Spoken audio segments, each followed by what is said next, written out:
So the new iPhone has a fingerprint scanner. Exactly how secure is that?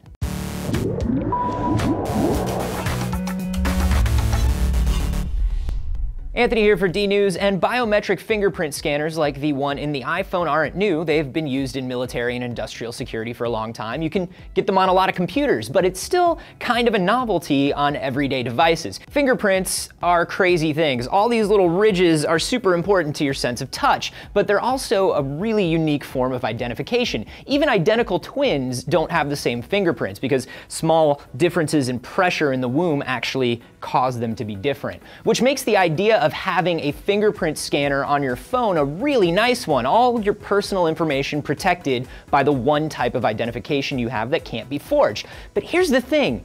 You could have the same fingerprints as someone else. We just haven't come across a case of them matching yet. It would be hard to run a completely scientific study on whether it's true that fingerprints are unique because you would need every fingerprint from every person in the world to be 100% sure. But we can safely say that they are unique enough to protect your selfies and your sexts. A capacitive fingerprint scanner is a sensor made of tons of tiny cells, like smaller than the ridges on your fingertips tiny, which makes sense because those sensors use the flow of electricity to see where your fingerprints are coming into contact with the sensor. It's a lot like the touchscreen on the iPhone now, but much more sensitive. Other fingerprint scanners are optical, meaning they take a high-resolution photo of your fingerprint and compare it to what they have on file. Fingerprint scanners have to take a lot into account, smudging, dirt, all kinds of things that might give a false positive or negative, so they don't tend to try to match every single piece of a fingerprint every time. Once it stores your initial print, the software in the scanner looks for things like where specific ridges split into two or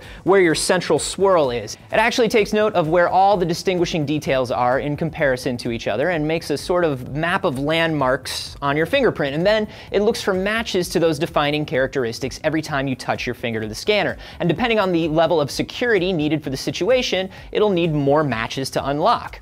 So, can you fool a fingerprint scanner? Yeah, optical scanners can get tricked sometimes by a nice high-resolution picture of a fingerprint. A capacitive one like the iPhones would need a 3D mold of the fingerprint. If someone stole your finger at the same time as your iPhone, they could get into it no problem. Not that I'm trying to give anyone any ideas. Anyway, at really secure facilities, the scanners can actually check to see if the finger's still alive and attached to a body.